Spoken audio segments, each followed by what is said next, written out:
اور چوتھا واقعہ ربیع الاول کے مہینے میں کیا پیش آیا، وہ یہ ہے حضور نبی اکرم صلی اللہ علیہ وسلم کی وفات۔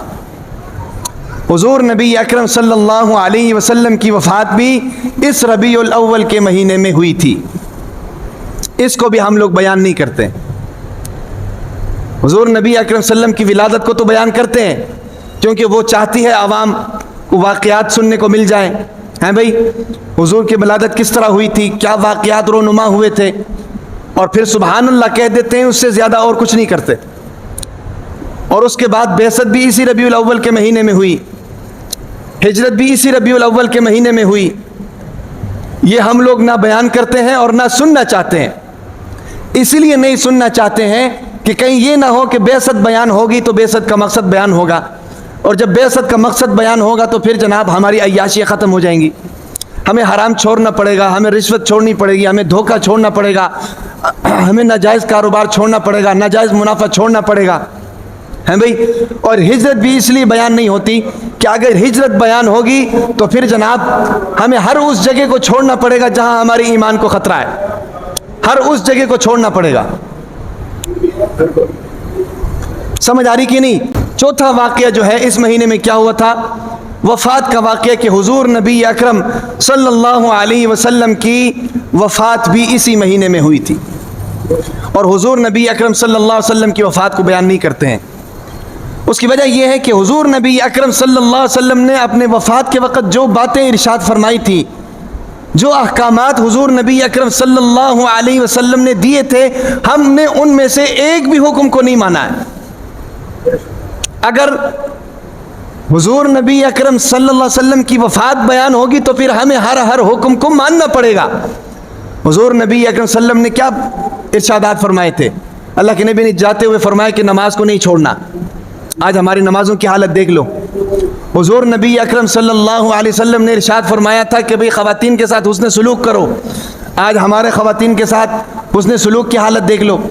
حضور نبی اکرم صلی اللہ علیہ وسلم نے یہ حکم دیا تھا کہ ماتحتوں کے ساتھ حسن سلوک کرو، ان کے حقوق کو ادا کرو۔ ہمارا ماتحتوں کے ساتھ حسن سلوک دیکھ لو۔ حضور نبی اکرم صلی اللہ علیہ وسلم نے فرمایا تھا یہودی و نصارہ کے ساتھ دوستی نہ کرو، ہاں وَلَن تَرْضَ عَنْكَ الْيَهُودُ وَلَا النَّصَارَى حَتَّى تَتَّبِعَ مِلَّتَهُمْ۔ یہودی اور نصرانی تمہارے کبھی بھی دوست نہیں ہو سکتے اور تم سے کبھی بھی راضی نہیں ہو سکتے جب تک تم اپنے ایمان کو چھوڑ کر ان کے ایمان میں داخل نہ ہو جاؤ۔ آج ہماری جناب حکومتیں ان کے پیچھے پڑی ہوئی ہے کہ کسی طریقے سے جناب ہمارے لیے کوئی راستہ ہموار ہو جائے، ہیں بھائی۔ یہ اللہ کے نبی کے احکامات تھے وفات کے وقت، سمجھ آ رہی کہ نہیں؟ تو یہ ساری وہ چیزیں ہیں جو ربیع الاول کے مہینے میں ہمیں بیان کرنی چاہیے۔ یہ واقعات ربیع الاول کے مہینے میں ہوئے تھے۔ حضور نبی اکرم صلی اللہ علیہ وسلم کی ولادت ربیع الاول میں ہوئی، حضور نبی اکرم صلی اللہ علیہ وسلم کی بعثت ربیع الاول میں ہوئی، حضور نبی اکرم صلی اللہ علیہ وسلم کی ہجرت بھی ربیع الاول میں ہوئی، اور آپ علیہ الصلاۃ والسلام کی وفات بھی ربیع الاول میں ہوئی۔ کتنے بڑے واقعات ہیں، لیکن ہم بیان صرف کیا کرتے ہیں؟ آپ کی ولادت بیان کرتے ہیں۔ ولادت بیان ہونی بھی چاہیے، یہ نہیں کر نہیں ہونی چاہیے، یہ ہونی چاہیے۔ یہ ہمارے ایمان کا حصہ ہے، اس کے ساتھ ہمارے جذبات جڑے ہوئے ہیں، سمجھ آ رہی کہ نہیں؟ ہماری محبت کا تقاضا ہے کہ حضور نبی اکرم صلی اللہ علیہ وسلم کی ولادت بیان ہونی چاہیے، لیکن ساتھ ساتھ یہ سارے واقعات جو ربیع الاول کے مہینے میں ہوئے ہیں ان کے اوپر بھی بات چیت ہونی چاہیے۔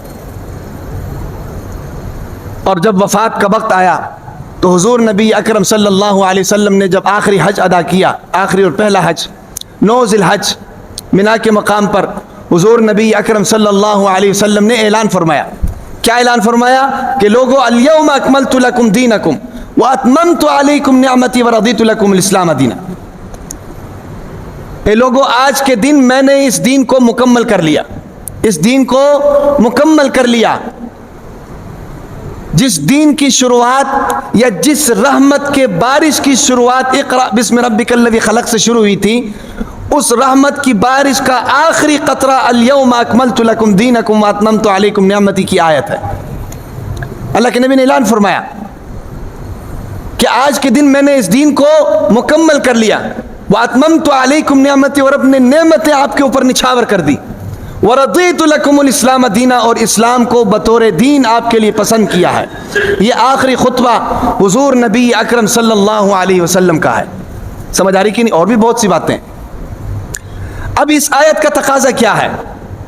اس آیت کا تقاضا یہ ہے کہ حضور نبی اکرم صلی اللہ علیہ وسلم کے اس دنیا سے جانے کے بعد حضور نبی اکرم صلی اللہ علیہ وسلم کا یہ کام جو ہے یہ امت کے ذمہ ہے.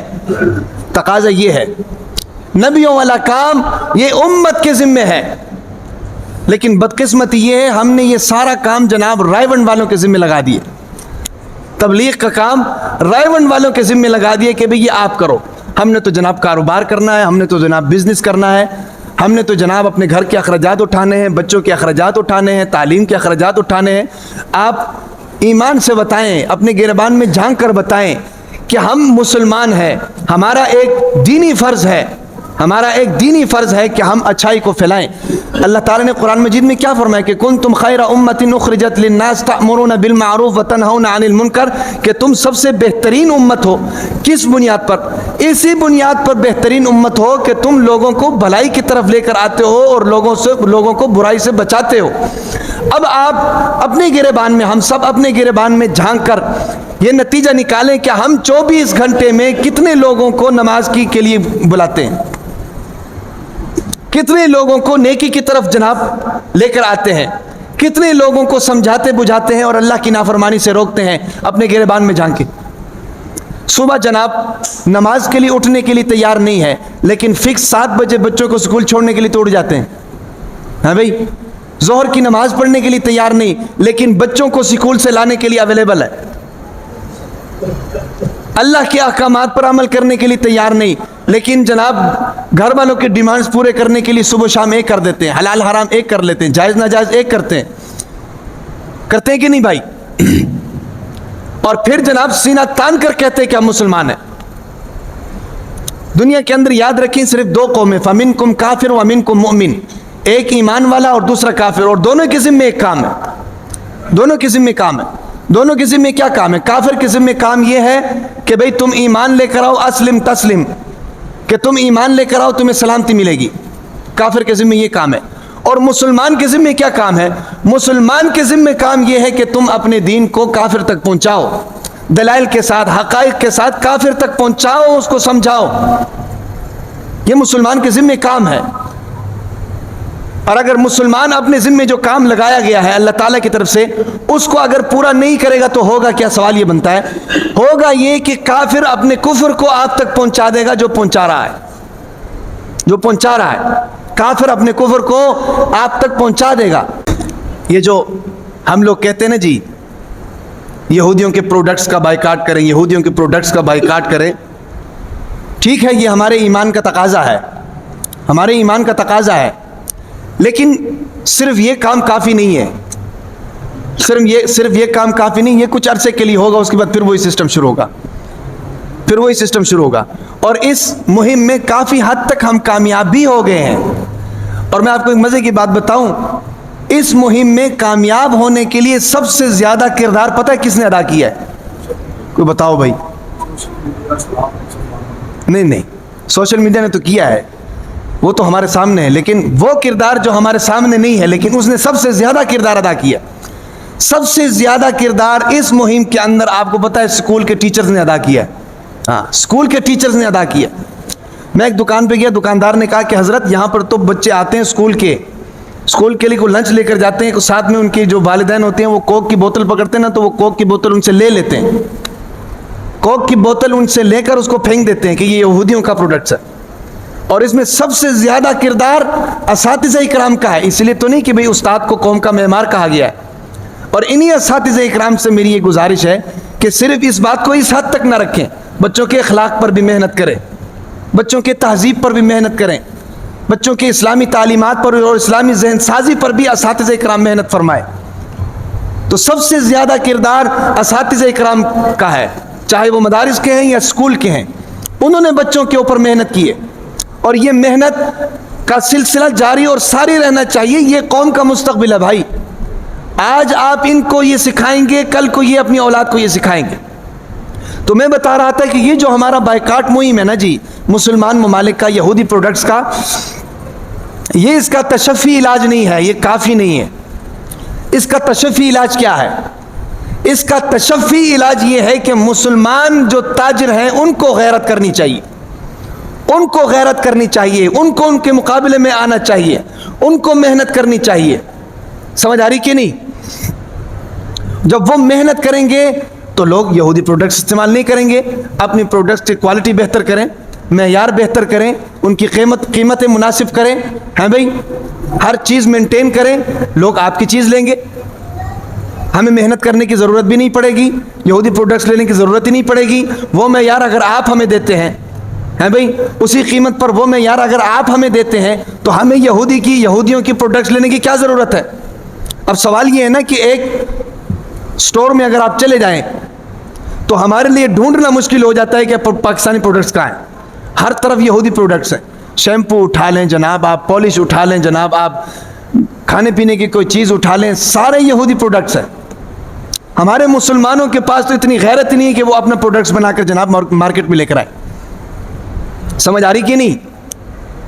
یہاں پر ایک فیکٹری ہے ڈیٹول صابن کی، اور آپ کو تو پتہ ہے کہ ڈیٹول صابن یہودیوں کی پروڈکٹ ہے، ڈیٹول صابن یہودیوں کی پروڈکٹ ہے۔ اور وہ جو فیکٹری ہے نا جی، اس فیکٹری کو رن کرتے ہیں مسلمان۔ مسلمانوں کا جو یہودیوں کے ساتھ ایگریمنٹ ہوا ہے نا جی، ایگریمنٹ وہ یہ ہوا ہے کہ جناب آپ نے رشوت نہیں لینا، آپ نے رشوت نہیں لینا، آپ نے گورنمنٹ کو ٹیکس پورا دینا ہے۔ یہ یہودیوں کا ایگریمنٹ ہوا ہے ان مسلمانوں کے ساتھ جو فیکٹری چلا رہے ہیں کہ آپ نے رشوت نہیں لینا ہے اور آپ نے جناب نہ دینا ہے، جو ٹیکس آپ کے اوپر لاگو ہوتا ہے اس ٹیکس کی ادائیگی کرنی ہے۔ اور پھر آگے لکھا ہوا ہے کہ اگر ایک ٹیکس بھی آپ کا چھوٹا، ایک ٹیکس کو بھی آپ نے ادا نہیں کیا تو ہمارا آپ کے ساتھ کوئی ایگریمنٹ نہیں ہے، ہم فیکٹری بند کر دیں گے۔ آپ اندازہ لگائیں۔ اور پاکستانیوں کا حال یہ ہے کہ انہوں نے جناب ان کے اوپر 50 لاکھ کا ٹیکس لگایا، ناجائز۔ یہ جو پھرتے رہتے ہیں نا جی لوگ ٹیکس والے رشوت کے چکر میں، انہوں نے جناب ان کے اوپر 50 لاکھ کا ٹیکس لگایا اور کہا کہ جی یہ 50 لاکھ کا ٹیکس ہے، 10 لاکھ روپے ہمیں دے کر جان چھڑانی ہے، یہ 50 لاکھ روپے آپ نے ادا کرنے۔ اب اندازہ لگائیں، یہ ایک طرف تو یہودیوں کی فیکٹری ہے اور یہودیوں کا برتاؤ دیکھیں، دوسری طرف ہم مسلمانی کا دعویٰ کرتے ہیں اور ہماری حالت کو آپ دیکھ لیں۔ انہوں نے کہا کہ جی 50 لاکھ کا ٹیکس ہے، یا تو ٹیکس ادا کرو 50 لاکھ یا 10 لاکھ روپے جناب ٹیبل کے نیچے سے ہمیں پکڑاؤ اور جان چھڑاؤ۔ اب اگر وہ جناب 50 لاکھ کا ٹیکس دیتے ہیں تو فیکٹری کو نقصان ہے، اور 10 لاکھ روپے رشوت دیتے ہیں تب بھی فیکٹری کو نقصان ہے، یہودی بند کر دیں گے۔ یہ ہے معاملات آپ کے ٹھیک نہیں ہیں۔ ہمارے یہاں فیکٹری لگتی ہے، اس فیکٹری کو چلانے کے لیے جو فیکٹری اونر ہے وہ چوری کی بتی استعمال کرتا ہے، چوری کی بتی استعمال کرتا ہے۔ کیوں استعمال کرتا ہے؟ کہتا ہے بتی مہنگی، کیا کریں؟ یعنی ہمارا سارا آوے کا آوا بگڑا ہوا ہے، اوپر سے لے کر نیچے تک سارے کا سارا بگڑا ہوا ہے۔ تو انہوں نے پتہ کیا کیا؟ انہوں نے کہا کہ بھئی ایسا ہے کہ ہم لوگ کیس کر دیتے ہیں، کیس میں زیادہ سے زیادہ کیس کو چلانے میں 5-7 لاکھ روپے لگ جائیں گے، اس کے بعد کیس ہمارے حق میں آ جائے گا تو ہماری جان چھوٹ جائے گی۔ انہوں نے نہ رشوت دی اور نہ ٹیکس دیا 50 لاکھ، کیونکہ ٹیکس زیادہ تھا، بہت زیادہ۔ انہوں نے جناب نہ رشوت دی اور نہ ٹیکس دیا، کیس کیا، کیس 5-7 لاکھ میں ختم ہو گیا، ان کے حق میں فیصلہ آ گیا تو ان کی جان چھوٹی۔ یہ حال ہے ہمارے ملک کے اندر، ہمارے کاروبار کا اور ہمارے تاجروں کا اور ہمارے اداروں کے ملازمین کا۔ اور پھر جناب ہم جیسا مسلمان ہے ہی کوئی نہیں، ہم چوما دیگر نیست، ہم جیسا کوئی ہے ہی کوئی نہیں، پکے سچے عاشق رسول۔ سمجھ آ رہی کہ نہیں؟ تو بتانے کا مقصد یہ ہے کہ جب ہم بعثت کو بیان کرنا شروع کریں گے تو یہ سارے معاملات رک جائیں گے، اس لیے ہم لوگ بعثت کو بیان نہیں کرتے ہیں۔ ہم صرف عوام سے سبحان اللہ اور نعرے تکبیر سننے کے لیے حضور نبی اکرم صلی اللہ علیہ وسلم کی ولادت کو ربیع الاول میں بیان کر کے جان چھڑا لیتے ہیں۔ ہاں، یہ بعثت کا مقصد۔ تو بات چل رہی تھی کہ حضور نبی اکرم صلی اللہ علیہ وسلم نے اعلان فرمایا الیوم اکملت لکم دینکم واتممت علیکم نعمتی ورضیت لکم الاسلام دینا، کہ لوگوں آج کے دن یہ دین مکمل ہو گیا، میں نے تمام نعمتیں آپ پر نچھاور کر دی اور اسلام کو بطور دین آپ کے لیے پسند کیا۔ آج ہماری ذمہ داری کیا ہے؟ ہماری ذمہ داری یہ ہے کہ ہم اس دین متین کی آبیاری کریں، اس کو ان لوگوں تک پہنچائیں جہاں تک یہ دین نہیں پہنچا ہے، ان کی آبیاری کریں، ان تک اللہ کے نبی کا یہ پیغام پہنچائیں۔